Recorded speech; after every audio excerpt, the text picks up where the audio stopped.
Hey guys, welcome to episode 23 of my road to the universe. So this is going to be our wrap-up video. All done.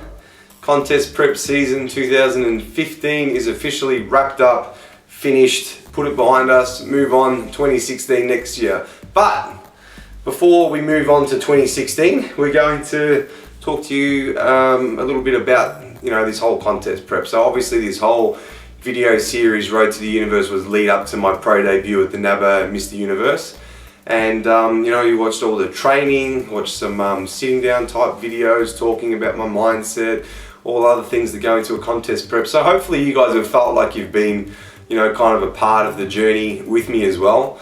That was the whole point of it. I wanted people to see kind of from the beginning to the end the things that happen along the way as well, rather than just kind of sign on and just see the finished product. Because I know, like, even with some bodybuilders that I follow as well, a lot of them I don't follow them. I do follow obviously a lot of the successful bodybuilders that have amazing physiques, but the most interesting ones are the guys that put up the lead up videos and how they're feeling, and just get a little bit more of an insight into the person rather than just that finished product, the physique on stage at the end of a 20-week prep or whatever they did. So let me just quickly kind of break down, obviously the contest was in England, so I flew to Manchester with my girlfriend Rach. We were lucky, we were able to fly business class over with Emirates, so the flight over was fantastic. I've been flying overseas doing these shows ever since I was like 18. I've pretty much done a European show every year and flown economy class, which is cool. But flying business class made such a big difference. I was able to add full lay flat beds. So as soon as I got in there, I was able to just completely lie flat, get my pillow, and just fall asleep pretty much. And then all of my meals as well, they freeze meals for me. They put meals in the fridge for me. And then when it was time for me to eat every 2 hours, they'd bring out on a plate that I heated up, and I'd have the white linen down on the table as well. It was really cool. So the trip started off absolutely awesome, and even like the whole contest prep at the start, we went to Manchester first, and then we got ourselves an apartment there in Manchester, and we had a gym which was probably not even a 10-minute walk. We had supermarkets close by. We had a fully functional kitchen and everything in the apartment. So the lead up was absolutely perfect. It was only 3 days before the show that we had to hire a car and drive to Southport, where the contest was, which was I think it was a couple of hours or a few hour drive. And then we stayed in a little bed and breakfast with this old couple. I think they were, I don't know, maybe they were in their late 50s or something like that. And it was like something off Faulty Towers. The house was, all the stairs were all creaking, had carpet, like this old carpet up all of the stairs. The rooms were just like really small. It was clean, it was very clean, but it was just, it was very different to what me and Rach and what probably a lot of people are accustomed to staying in like hotels. It was definitely just a little bed and breakfast. And they told me that they had a fridge there as well. And then when I got there, they had a bar fridge that was like, I don't know, probably about that big. And I had about 30 meals of fish and rice and stuff that Rach cooked up for me. So, but we only had to stay there for a few nights, and I was it's not as if I was doing anything exciting. I didn't need a nice hotel or nothing like that. All I was doing was just laying in bed, eating, posing, just nothing. My energy levels were really, really low. I was eating white fish and a little bit of rice with every single meal. I was probably having like 6 meals like that. And then I finished training like the day, I think it was like the day before the show, or maybe 2 days before the show, I finished all of my workouts. But all the workouts that I did in Manchester, I just trained, like normal. My energy levels and stuff weren't the same as they would normally be, but I just kept on training, pushing myself as the diet got harder and harder. Still just kept on training, trying to lift heavy as well, just to try to keep the muscle mass. And then we had the contest. So a wrap up of the contest. Everything. Actually, it was kind of weird because I'm used to prepping for a show and actually jumping up on stage anywhere between 10 a.m. and 12. So between 10 and midday is usually when I would try to kind of peak for a show, but I had to be on stage, they told me 11 o'clock at night, and I was pretty close to that. I think I got up on stage at about 10:30 p.m. or something, so very different in terms of how my body looked. I think I'm drier in the morning, no matter what, no matter what I do, even if I try to work my body out, work out with my food and my fluids that I peak in the night, it didn't look the same as what I would in the morning. In the morning I just seem a lot drier. I start to hold a little bit of fluid and stuff as the day goes on. But anyway, so the lead up was really good. Neil had me carbing up for like 3 days. I carbed up on a lot of white rice. I think I was having probably around about, I think I did 2 days of 700 grams of carbs, between 700 and 1,000, something like that. So every time I sat down I was eating, I think it was 280 grams, almost 300 grams of white rice, like 7 meals, something like that. So it was a lot of rice, but my body was, it was filling out, it was all looking good. So I did that for 2 days, carbed up. And then it started looking, better and better with all the carbs, because I was very, very flat before, even before we got to Southport when I was in Manchester. I was like flat, very, very flat. So even when I flexed my legs, there was no lines in my legs, my arms, nothing was separated. So sometimes it's very deceiving when you're flat. You think that you're probably getting out of shape and that you're fat. It's amazing how putting carbohydrates back in and filling the muscle, replenishing the glycogen again, just like bang, straight away the muscle just comes to life. The separation comes out, feathers come out. So anyway, ate all the carbs and stuff, all of this separation and things were happening. I was, Rach, I had to sort of correspond with Neil and then ask Rach how I'm looking, because I was second guessing myself as well, and then Rach would confirm things and I'd go back to Neil and tell Neil this is how I'm looking, this is what we're doing, and then he would change things. He was absolutely awesome. He was there the whole time, he wasn't there in person, but anything that I needed, I was messaging him, about my food, what I'm doing. He was on point, he was on top of everything. So very, very happy, especially because it's the first time that we prepped together. And he was awesome. So then the day of the show, obviously wake up in the morning. I didn't carb up the whole day. I ate a little bit of carbs, and then but I was already quite full after those 2 days of high carbs.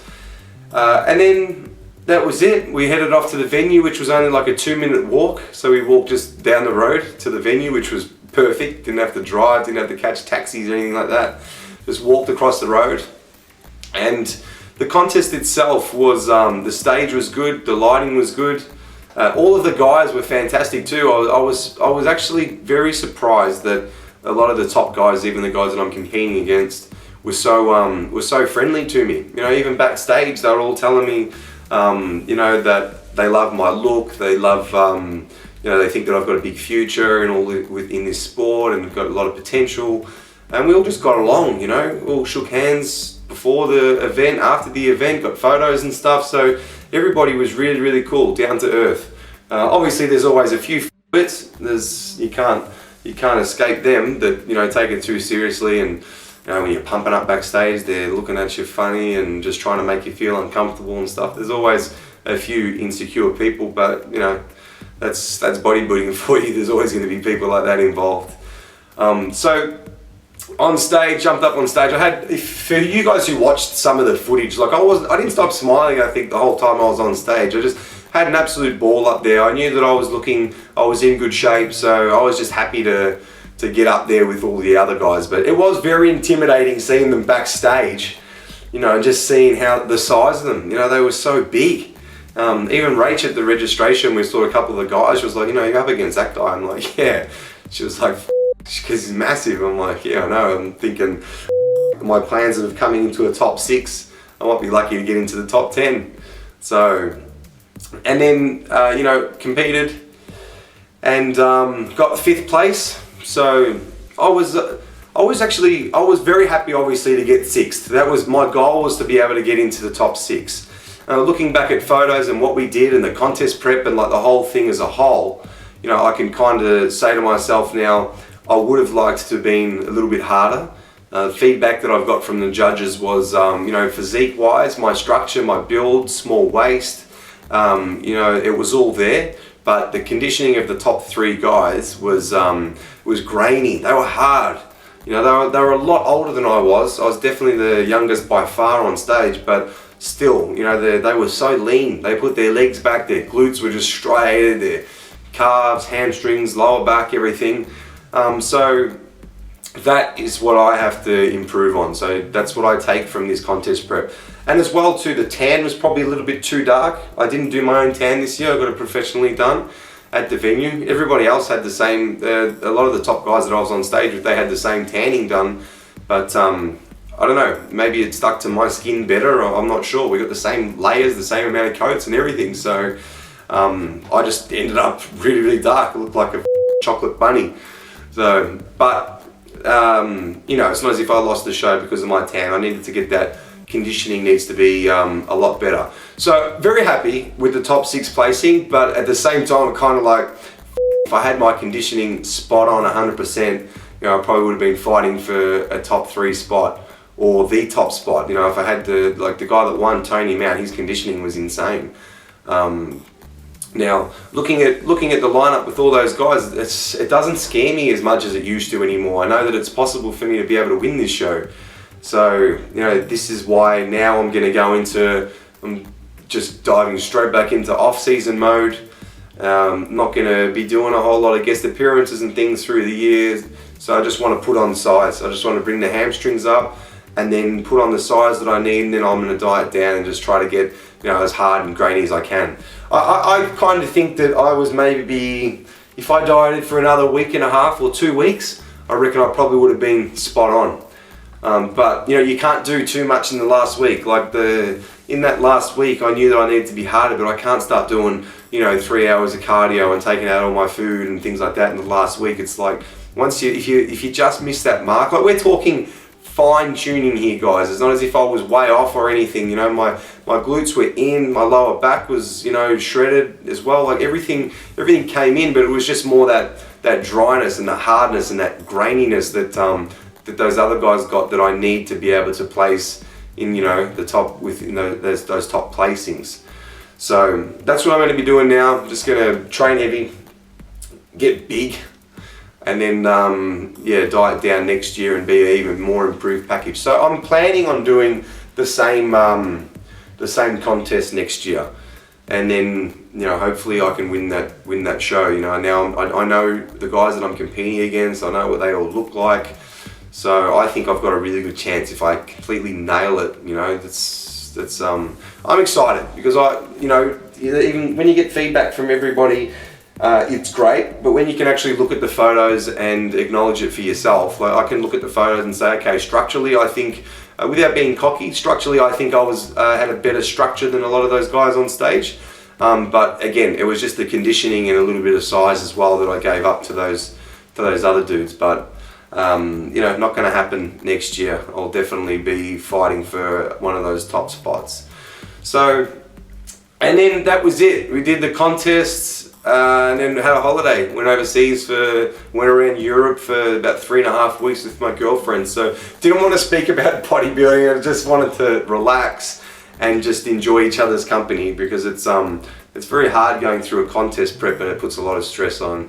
Not just family relationships, but you know, your partners as well. They cop the brunt of it too, because it's like you're not in the same mindset. You're not the same person as what you would be if you were if you didn't have a big show coming up and you weren't restricting your calorie intake and stuff. It really does f your head when you start taking food out or too much food. The brain function just goes, you know, to shit. So we just enjoyed a few weeks of just downtime, just doing nothing. We probably ate 2 times a day, 3 times a day max. Just relaxed. Just had no schedule, which was good.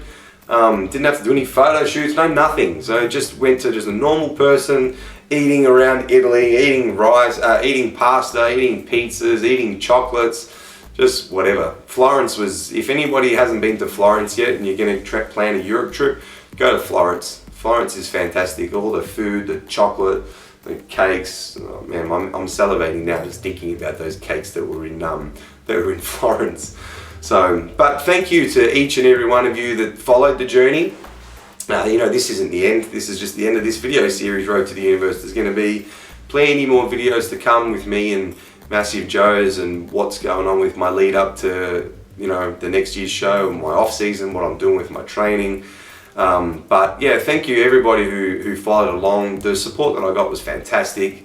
After the show, even all the messages and likes on the Facebook and Instagram and things, it just went through the roof. So very happy and very appreciative of everybody that followed along and sent me messages and stuff. So yes, I'll sign this one off, and thank you guys for watching Road to the Universe 2015, and I will see you guys in the next episode. Whatever we do, I'm not sure.